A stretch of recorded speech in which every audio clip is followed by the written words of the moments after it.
Prime Minister, can I ask, are you concerned about the scale of the challenges that will face the NHS and most importantly patients in the event that we do crash out with no deal in a no transition in 120 days? Well, Chairman, I'm presenting a good deal to Parliament, which I hope that Parliament will recognise as a good deal and will understand that. But the Department for Health... Sorry. I just wanted to come back to that my opening comments, that given the parliamentary arithmetic, it does look increasingly likely that we could crash out with no deal. And given the scale of the consequences for patients, we're looking at supplies of critical medicines, medical products and devices, many areas where they can't be stockpiled, for example, because they have a very short shelf life, complex biologicals. There are so many patients that will face very serious disruption to essential supplies and medicines. So is that keeping you awake at night? I'm ensuring that the Department of Health and Social Care is obviously doing a lot of work in this area. But I do come back, and they are looking at what is necessary in were it the circumstances of a no deal. But of course, the way to ensure that we get the good deal and that we are able to see that smooth and orderly exit from the European Union when we leave on the 29th of March next year is to ratify the deal that the government has negotiated with the European Union. Can I just take you back to a point that Yvette Cooper made earlier? Could any responsible government allow the scale of chaos that would ensue if we had no deal and no transition? Could any responsible government allow that? Could you allow that to happen, Prime Minister? I think the role of a responsible government in these circumstances is to ensure that government is prepared for any scenario all scenarios that develop, and to ensure that where there are potential difficulties, that those are mitigated to the greatest extent possible. That's the work that's being done by DEXU and by departments across government in relation to this issue. Yes, I accept that contingency planning is now happening to try and mitigate it, but would you accept that there would still be serious consequences for patients if we were to leave with no deal, and could you allow that to happen? Yeah. The Department of Health and Social Care is putting in place arrangements to ensure that in those circumstances it would still be possible for people to access the medicines that are required. But do you accept that that wouldn't happen for everybody? Sorry, do you accept that that wouldn't happen for everybody, though, Prime Minister? Even with good contingency planning, which is happening rather belatedly, that there would be patients that would be seriously impacted by shortages of essential supplies of medicines and devices? Well, the whole point of the work that the DHSC is doing is to ensure that those medicines and devices are available in all circumstances. If they advise you that they won't be, and that you receive advice that there will be disruption in spite of careful planning, would you give us your assurance that you wouldn't allow us to crash out with no deal if that would cause serious disruption to patients? Well, the decision that is going to be taken on December the 11th by members of the House of Commons is what is pertinent in relation to this. That decision will be about whether to accept a deal which is a good deal for the United Kingdom, which enables that smooth and orderly, because a point that is little focused on but is relevant, particularly relevant in relation to these matters, is that the withdrawal agreement, of course, sets up the implementation period, and it is that implementation period that allows that orderly exit from the European Union. Right, but I'm afraid the parliamentary arithmetic is such that it looks as if that isn't going to pass the Commons. Can I ask, in your letter to the nation, you refer to the 394 million a week to the NHS. Could you confirm for me that that 394 million a week would happen whatever happens on the 11th, that if we have no Brexit, or indeed we have your future arrangements, would we still have that 394 million a week? The government has made a commitment to the National Health Service and to the funding of the National Health Service. We set that out in the budget.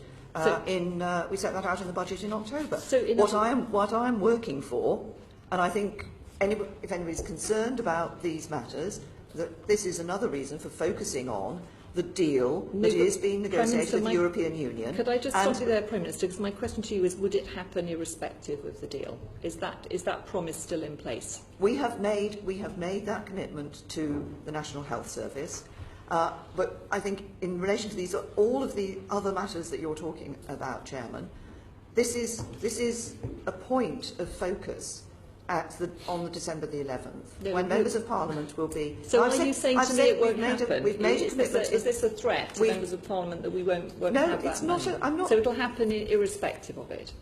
That was just my question. It is not. I have said we have made a commitment to the National Health Service. We made that because we believe it is right for the National Health Service. You've raised a number of other issues in your questions, and I come back to the point that those are exactly the sort of issues that members may be thinking about when they're looking at we have a decision on December the 11th whether to deliver on the vote of the British people in a way that protects jobs and our economy and livelihoods and allows a smooth and orderly exit from the EU or not. Right. So, just coming back to that letter to the nation, you've written to the nation, you're now travelling around the country. Why won't you now ask them if this is the Brexit that they voted for? Is this what they meant by Brexit? I think you're aware, Chairman, of my position in relation to the question of the second referendum. Parliament if I may, there are several aspects to this. Parliament overwhelmingly gave the vote to the British people as to whether or not to leave the European Union. I believe it is a matter of the issue of the integrity of politicians and people's trust in politicians that we actually deliver on that vote. And there were many people who came to democracy, who voted in that election, who hadn't voted before, and I think whose views about democracy would be severely damaged if they felt that politicians just said, no, we didn't like the answer you gave, so why don't you have another look? That's the first point I make. I think it is important for our democracy that we deliver on the vote that people took in 2016. But actually, if you look at the practicalities of this issue, it is clear that any second referendum that would be held, if that were the case, would not be able to be held by the 29th of March next year. We would be leaving on the 29th of March next year, and so what would be the circumstance in that? You would have to extend Article 50 to allow for a referendum, which the European Union have indicated they would be happy to do. There's a paradox here. If you extend Article 50, actually you're then in the business of renegotiating the deal. This is the point. The deal is the deal at this point in time, and people look at the deal. Setting aside any concerns I have about extending Article 50, actually not delivering on the vote of the British people. That's my fundamental concern about all these suggestions of a second referendum or going back to the people with a vote in some form. People voted to leave the European Union. It is our duty to deliver that for people.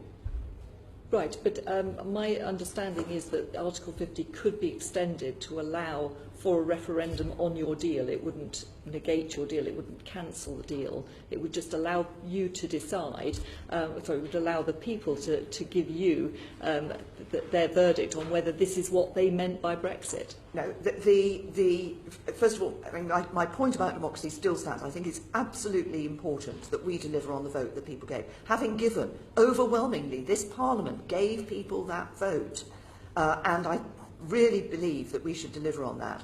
But no, what is clear is that any extension to Article 50, anything like that, reopens the negotiations, reopens the deal.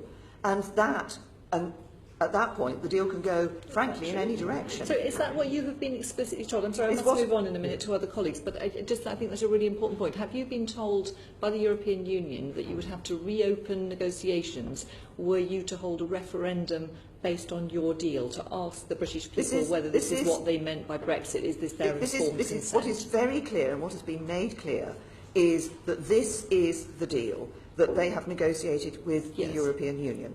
So any suggestion of that deal might be rejected. I still come back to the point that actually I think the most important reason why we should not be going down the route of a second referendum is that we ask the British people, they've given us their view, and we should deliver on that view. There are different views as to how we should deliver on that view, but I believe that we should deliver on it. I believe we owe it to the British people, having given them the choice, to actually make that choice happen for them. Well, I'm afraid it would be a bit, in my view, like wheeling someone into the operating theatre based on a consent form they'd signed two years ago without really knowing what the operation was and being able to give proper, valid, informed consent after weighing up the risks and benefits of the actual operation. Would that not be a reasonable point? Well, but I think another point, I think if you were to go down the route, we would simply find ourselves in a period of more uncertainty and more division in this country. Now is the time for this country to come back together and to look at our future outside the European Union, not to be encouraging further division. Well, I must move on.